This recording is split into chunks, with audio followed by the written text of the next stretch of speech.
नमस्कार, मैं Shilpa the credible news में आपका स्वागत है। क्या यूपी में मुसलमान सुरक्षित नहीं हैं? क्यों लगातार मुसलमानों को टारगेट किया जा रहा है? आप सोच रहे होंगे कि ऐसा क्यों कहा जा रहा है। दरअसल उत्तर प्रदेश के मुजफ्फरनगर से एक अजीबोगरीब चौंकाने वाली तस्वीरें सामने आई हैं। यहाँ करवा चौथ जैसे शुभ त्योहार को भी मजहबी रंग देने की कोशिश की जा रही है। दरअसल क्रांति सेना की महिला मोर्चा कार्यकर्ता हाथों में लाठियां लेकर सड़कों पर उतरी हैं। उनकी ओर से ये दावा किया जा रहा है कि करवा चौथ पर हिंदू बहन बेटियों के हाथों में मेहंदी लगाने वाले मुस्लिम युवक किसी साजिश के तहत मेहंदी जिहाद चला रहे हैं और इसके जरिए लव जिहाद को बढ़ावा दिया जा रहा है। अब आपको बताते हैं कि इस नए जिहाद का जन्म कैसे हुआ। दरअसल कहानी की शुरुआत मुजफ्फरनगर में क्रांति सेना के कार्यालय से होती है। यहाँ एक मेहंदी शिविर का आयोजन किया जाता है, जहाँ सैकड़ों हिंदू महिलाओं ने अपने हाथों पर मेहंदी लगवाई। शिविर के दौरान ही महिला मोर्चा कार्यकर्ताओं ने लाठियों का पूजन किया और मंच पर खड़ी होकर खुले शब्दों में ऐलान किया कि इस बार करवा चौथ पर वे बाजारों में दुकानों का दौरा करेंगी और मेहंदी लगाने वाले युवकों का आधार कार्ड चेक करेंगी। उनका कहना था कि अगर कोई गैर समुदाय का युवक पकड़ा गया तो उसे अपने स्टाइल में लाठियों से सबक सिखाया जाएगा। क्रांति सेना की महिला जिला अध्यक्ष पूनम चौधरी ने बताया कि यह कदम लव जिहाद को रोकने के लिए उठाया गया है। तो वहीं ये लव जिहाद का मामला यूपी के आजमगढ़ में भी देखने को मिला। आजमगढ़ के फूलपुर तहसील क्षेत्र में मंगलवार को मेले का आयोजन किया गया, जिसमें हिंदू संगठनों की ओर से लव जिहाद, ऑपरेशन सिंदूर और अखंड भारत से संबंधित पोस्टर लगाए गए। मेले के दौरान लाउड स्पीकर के माध्यम से हिंदू महिलाओं और लड़कियों के साथ लव जिहाद जैसी घटनाओं के प्रति जागरूकता बढ़ाने के लिए अपील भी की गई। भाजपा नेता और समाज सेवी सुजीत कुमार जायसवाल आशु ने कहा कि हिंदू महिलाओं के साथ लव जिहाद की घटनाएं चिंता का विषय है, इसलिए समाज को सतर्क रहने की जरूरत है। यह जागरूकता अभियान आगे भी जारी रहेगा। तो वहीं मेरठ में राष्ट्रीय गौ सेवा संघ ने सैफपुर फिरोजपुर में एक विशेष बैठक का आयोजन किया। इस बैठक का प्रमुख मुद्दा था लव जिहाद, जिसमें मेरठ जिला अध्यक्ष विकास बालियान ने कहा कि हमारी बहु बेटियों को लव जिहाद जैसे षड्यंत्र से सावधान रहना चाहिए। उन्होंने सभी माता पिता से अपनी बेटियों को धर्म, संस्कृति और शिक्षा की दिशा में आगे बढ़ाने का कर्तव्य निभाने के लिए आह्वान भी किया। तो ये जिहाद यहीं पर नहीं रुकती है। दूसरी तरफ तेलंगाना के विधायक और पूर्व बीजेपी नेता टी राजा सिंह ने भी लव जिहाद को लेकर बयान दिया है।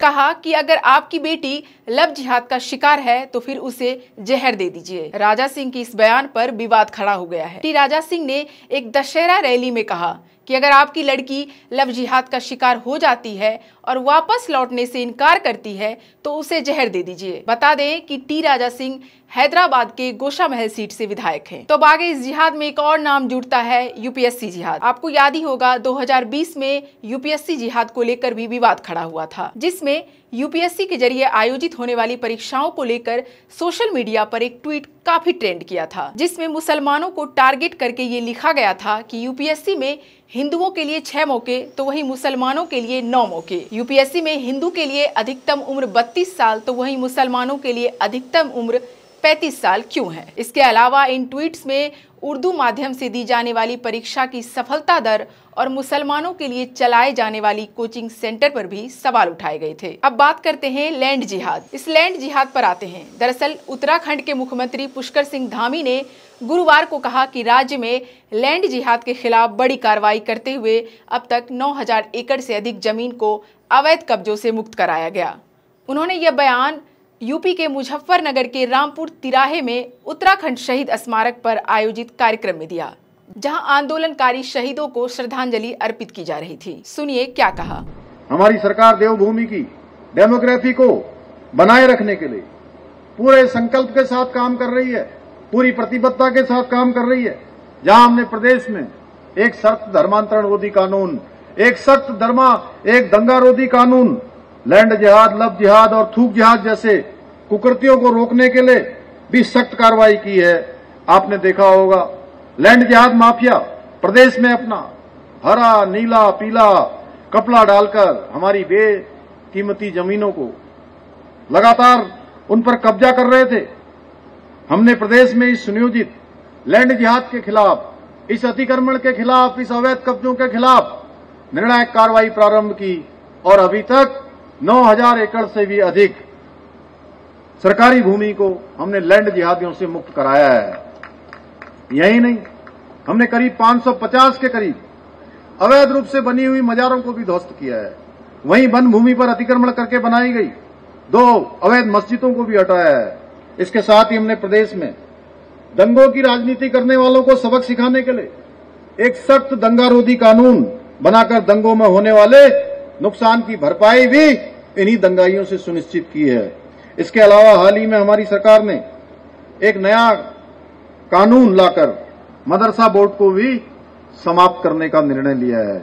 इस कानून के लागू होने के पश्चात 1 जुलाई 2026 के बाद वही मदरसे संचालित हो पाएंगे जिसमें हमारे सरकारी बोर्ड के द्वारा जो निर्धारित पाठ्यक्रम है वो निर्धारित पाठ्यक्रम पढ़ाया जाएगा।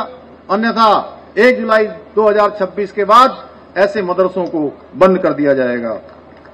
यही नहीं, हमारी सरकार ने राज्य में अवैध रूप से संचालित लगभग 250 से अधिक मदरसों को भी बंद करवाया है। तो वहीं दूसरी तरफ उत्तर प्रदेश की राज्यपाल आनंदीबेन पटेल ने लिव इन को लेकर बड़ा बयान दिया है। उन्होंने कहा कि बेटियों को लिव इन रिलेशन से बचना चाहिए। लिव इन रिलेशन का परिणाम देखना है तो अनाथालय जाकर देखिए, 15 से 20 साल की बेटियां 1-1 साल का बच्चा लेकर लाइन में खड़ी हैं। उन्होंने यह बयान बलिया में जननायक चंद्रशेखर विश्वविद्यालय के 7वें दीक्षांत समारोह में दिया। सुनिए क्या कहा। अभी चला है ना लिव इन रिलेशन,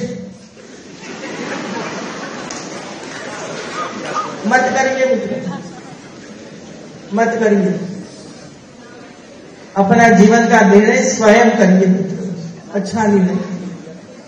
है तो देखा है ना 50-50 टुकड़े करके बीम में भरकर रखने वाले।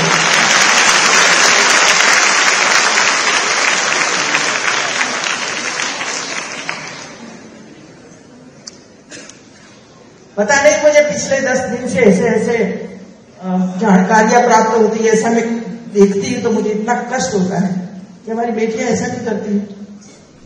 तो फिर सवाल वही है कि क्या उत्तर प्रदेश में मुसलमान सुरक्षित नहीं हैं?